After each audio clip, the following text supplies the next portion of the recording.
La Fabrique Audio présente la petite histoire de La Fabrique Audio à retrouver notamment sur le site de La Fabrique Audio, le www.lafabriqueaudio.fr. Aujourd'hui, dans le podcast de la petite histoire, l'histoire de Calamity Jane. A-t-elle existé, Calamity Jane ? Affirmatif !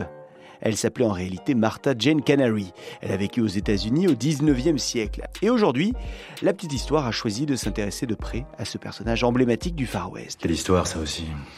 Alors, nous ne savons pas vraiment quand est-ce qu'est née Martha Jane Canary. Certains disent qu'elle est née en 1850. Elle, Martha Jane Canary, elle dit qu'elle est née en 1852.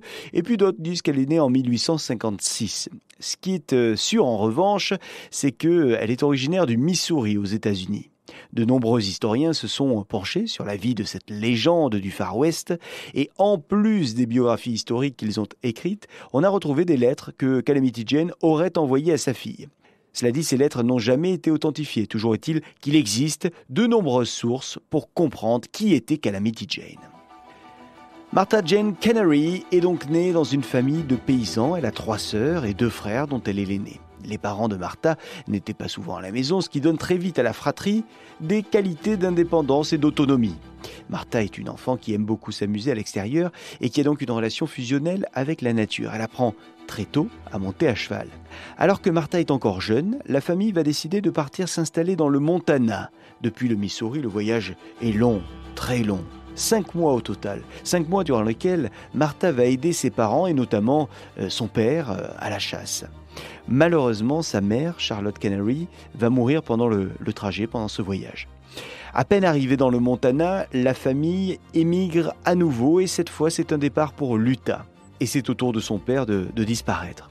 Alors, peut-être est-il mort, peut-être a-t-il tout simplement abandonné sa famille, toujours est-il que nous sommes en 1868 et Martha, ainsi que ses frères et sœurs, se retrouvent seuls. Commence alors une vie d'aventure pour tout le monde. Martha n'a que 18 ans et elle commence à dénoncer les Indiens d'Amérique. Elle devient scout et fait campagne en Arizona contre les Amérindiens. Et c'est à ce moment-là que Martha commence à porter des pantalons et des chaussures qui sont habituellement portées plutôt par des hommes.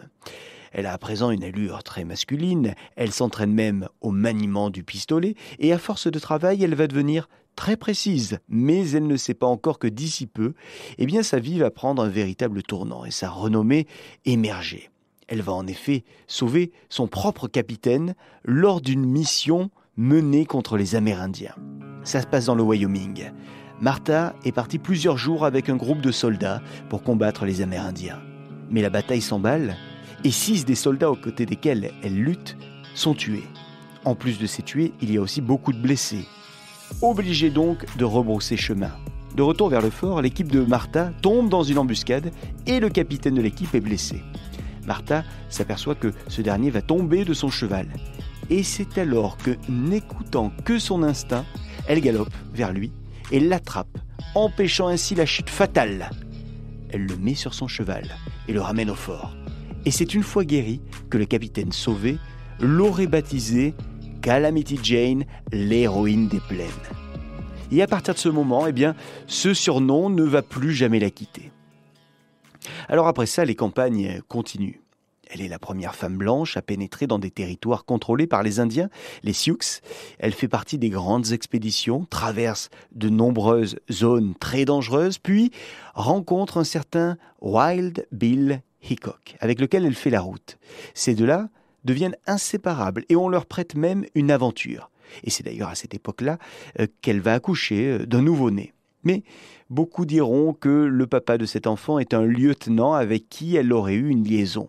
On n'en saura pas plus sur son véritable lien avec Wild Bill Hickok, mais un jour, en août 1876, alors que Wild Bill Hickok et Calamity Jane sont dans un saloon de Deadwood, un coup de feu retentit et Bill ressent une affreuse douleur derrière la tête. On vient en fait de lui tirer une balle et il meurt quelques minutes à peine après le coup de feu. Triste, désireuse de vengeance, Calamity Jane part donc dans les jours qui suivent à la recherche de l'assassin, un certain Jack McCall. Elle finit par le retrouver et réussit même à l'attraper pour le livrer au shérif afin qu'il soit jugé puis pendu. Calamity n'a désormais plus rien à faire à Deadwood, qui la ramène sans cesse au souvenir de son compagnon de route perdu. Elle décide donc de tracer la route et va s'essayer à de nombreux métiers. Tour à tour, elle devient cuisinière pour les ouvriers de chemin de fer ou pour les cow-boys dans des ranchs ou des saloons, infirmière, lingère dans des bordels. Mais ce qu'elle préfère, c'est voyager. Elle passe d'État en État, élevant du bétail ou le convoyant, et en 1882, elle croise la route de Buffalo Bill qui lui propose de la rejoindre pour participer à son mythique spectacle populaire, le Buffalo Bill's Wild West. Mais elle refuse. Puis elle rencontre un certain William Steers, avec lequel elle va se marier puis avoir un fils, Little Calamity, qui malheureusement va mourir nourrisson. Elle quitte très peu de temps après son mari et en 1885, elle fait la rencontre de Clinton Burke, un Texan. Elle se remarie donc et donne naissance à un troisième enfant, une petite fille cette fois-ci, Jessie Jane. La famille fait ses valises et part alors pour le Colorado, où elle ouvre un hôtel. Ce n'est que 17 ans plus tard qu'elle revient, Calamity Jane, à Deadwood, pour y retrouver ses anciens amis qui sont très contents de son retour. Certains s'amusent même à inventer un spectacle de théâtre qui met en scène sa vie. Il faut dire que tous savent la vie d'aventurière que Calamity Jane a connue. Ces spectacles donnent donc l'idée à Calamity Jane d'elle aussi participer à des spectacles. Et elle choisit de faire des shows sur le mythe de l'Ouest américain, parmi lesquels le Great Rocky Mountain Show. Mais celle qui a eu une vie des plus palpitantes pendant des décennies, n'a pas eu le temps d'économiser. En 1901, on retrouve Calamity Jane dans une maison pour pauvres et pour alcooliques. C'est d'ailleurs là qu'elle va mourir 2 ans plus tard d'une pneumonie. Ses funérailles sont un événement dans toute la région. On vient de très loin pour lui rendre hommage. Les membres de la Société des pionniers des Black Hills se chargent même d'organiser une cérémonie prestigieuse.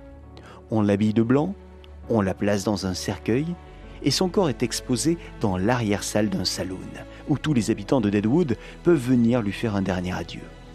C'est d'ailleurs à Deadwood qu'elle est enterrée, juste à côté de son compagnon de route, Wild Bill Hickok, selon sa propre volonté.